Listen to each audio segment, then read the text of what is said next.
Good afternoon. In this Gender Budget Watchdog Network podcast, I welcome Professor Angela O'Hagan, who is coming from the Glasgow Caledonian University. She is a professor emeritus and no, I made a first mistake, but you can correct me later. And she is following the field of gender responsive budgeting. Angela, thank you for being my guest because you have long years dedicated to this concept. I want to ask you on the trends you see in the development of the gender responsive budgeting. Thank you very much, Marija. I'm absolutely delighted to be here. It's my first time in the Western Balkans, so I'm very excited to be in Macedonia and have been a great admirer of the work that you've been doing here through the GB Watchdog Network. And I think that is one of the trends is the growing number of very strong, very focused civil society organisations that are focused on budgetary processes and the integration of gender analysis there or within them. And that means having to build capacity among civil society organisations as well as doing the dual role of influencing government, but building their capacity to understand what it is that we are asking of government officials when we're asking them to do gender budgeting. Because one of the first responses is always, we don't, budget gender is nothing to do with finance. And yes, it is. So we have to explain all of that. And then I think we have to support government officials, particularly in finance, to come, to build their confidence as well as their confidence, their competence rather. Build the two things, confidence and competence, and something that is not their training. Their training is to manage public finances within a regulated system and within approaches to public accountancy.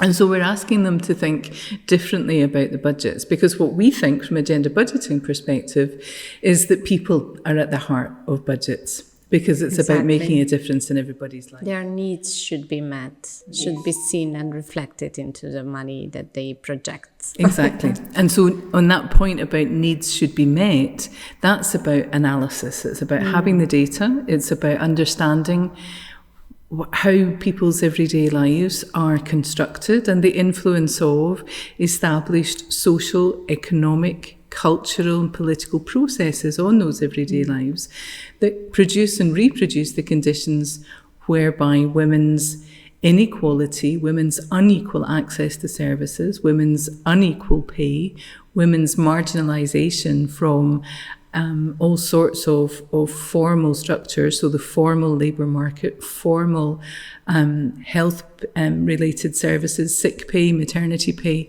all of these structural causes that reinforce women's economic disadvantage and the distance between women's everyday lives and policy making. And so unless policymakers understand the reality of women's lives and that reality isn't the same for every woman, so older women, disabled women, women with children on their own, women of colour, migrant women in different country contexts, all have a very different experience because the way that policy has been made does not recognise those differences. And unless that analysis starts to inform policy making, and that means informing how resources are allocated, how they are spent, and what the outcomes are. And that's what we mean, of course, by gender budgeting and gender budget analysis. And that's what you and the network have been building here for so long. And with good effect, you tell me what's... Well, I think that we have raised awareness and capacity of the civil society on their role to watchdog governments, local and central. And we have proved that by having analysis and evidence-based advocacy, we can have more effective change on the policies that are being made and the budgets that support their implementation. So unless we have used the gender responsive budgeting tools to actually produce the analysis and the data on how much costs a service to be delivered in a more effective way so that it can benefit more equally women and men, then we would not have the same effect of redesigning that service or introducing a new service. Because usually when we talk to the policymakers, they always say, the idea is interesting. We are aware there are many needs, but this is the budget we have, and we have to prioritize. All of you, what you are talking about is very expensive, but they actually don't know how much it costs. So when we come with the analysis on what are the needs and what are the costs to these needs to be met, and how more effectively the service to be designed so that it can produce better results, it is more persuading for the policymakers to accept our proposal. So I think that we have been much better and much more effective in the advocacy work that we have only by using the gender responsive budgeting tools. We also have some good results in terms of transparency and making the processes more democratic. Since we've started working in the region, we've seen that because of our shadowing reporting of the SDG 5C1, which is the tool which measures the gender responsive budgeting progress, we have seen that the governments are not so good performing as they are shown in the UN databases that gather the data on the performance of the governments against this indicator. We think that is because the ministries of finance assess themselves and it's important that someone like us, the CSOs, look at it from a different perspective, from a citizen's perspective. And we've noticed that, for example, they say we publish reports regularly, but actually they don't. So we don't, as citizens, know how many programs they have integrated gender in, and what are these programs, what are the results we should expect so that we can monitor the implementation. And by issuing these reports, monitoring reports, we've made a pressure on them to publish the reports and the information. And we've noticed this process of, more transparent work of the ministries of finance in many of the countries of the region as a result of our watchdog work. So this is another result we can share. That's very encouraging. It's very encouraging. And I think transparency is something that we are seeing coming through a whole range of alternative budgeting processes as being absolutely central to the process. There needs to be greater transparency. Civil society organisations bring that greater scrutiny. And that's where I think parliamentarians should be much more involved. Parliaments and government elected members need to be much more effective in their scrutiny of budgets, not from a party political perspective, but scrutinising the shared outcomes or the shared areas of common interest. Every government, well, not quite every government, and I'll come back to that, about the pushback there is around gender equality, but most governments want to say lots of warm words about their concern and their interest in the well-being and welfare of their citizens. Well, if they really mean that, then parliamentarians and political parties need to be much better at scrutinising what's actually going on in relation to those shared objectives and the frameworks that they are signatories to, like the Sustainable Development Goals, for example, and to use that reporting in a meaningful way rather than than the kind of box ticking or that you've referred to, or even more so the marking their own homework, which we wouldn't tolerate in an exam situation.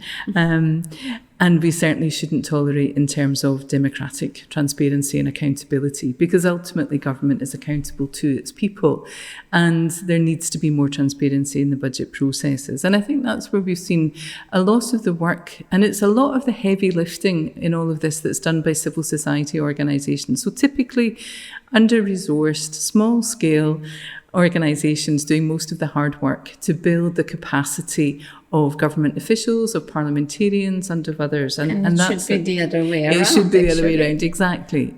And so that's where we see the role of UN Women, UNDP, to some extent the OECD, although they tend to work more with officials than civil society, but they have been moving more into that space.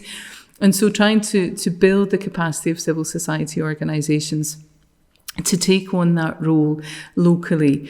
And very often what we see in different country contexts is when civil society organisations don't have access or can't have access to government, then the role of those international institutions is very helpful in developing the work and developing the capacity in such a way that then government becomes interested. So it's one of those workarounds that we've been hearing from colleagues already in the conference today. So, as part of a community of practice here and the sharing of learning how to, what influence actually means, and the difference between influence and learning and building that capacity, influencing for change and how to access that influence.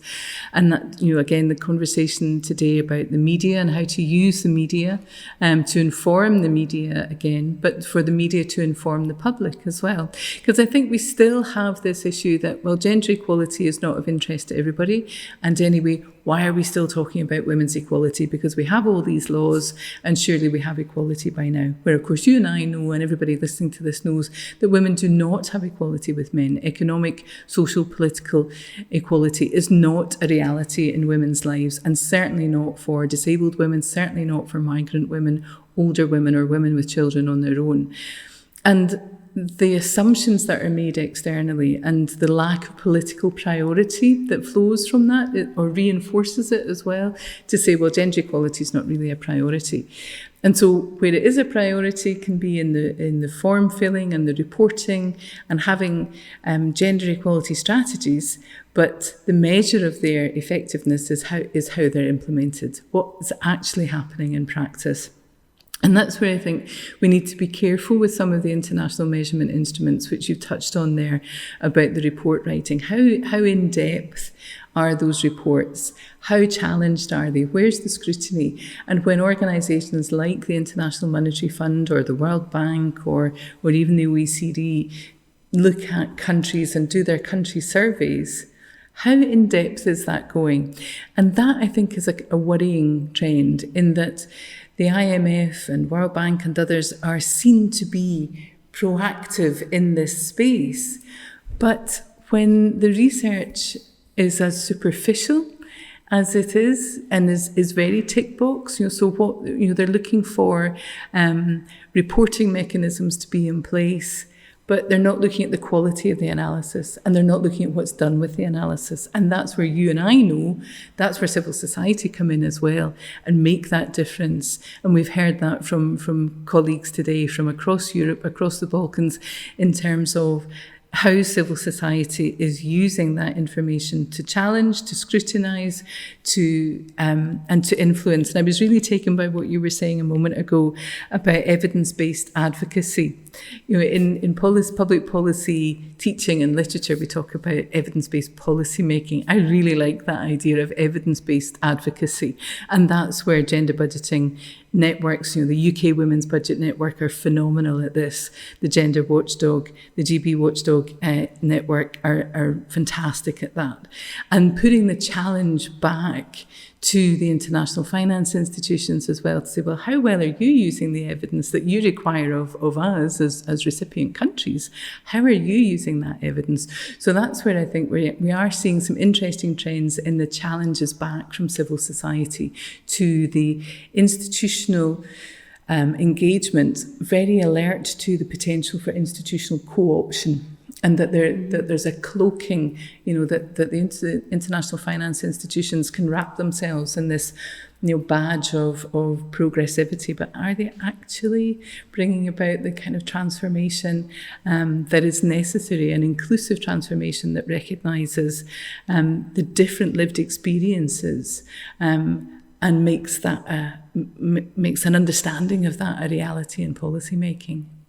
Excellent. Very good points. And I think that what is also important from what you're saying is that it's not enough to have capacity in the government. It's not enough to have these international methods of measuring tracking how far we are progressing with the gender responsive budgeting. It is important that we build the capacity of the institutions that are safeguarding integrity and scrutiny, that we need to work more in cooperation, CSOs, media, and academia, in order to uphold this promise to gender analysis, which is the core of gender responsive budgeting, so that we can have an impact on budgets being more equal for women and men. Thank you, Angela, for this. A pleasure. Thanks very much for having me.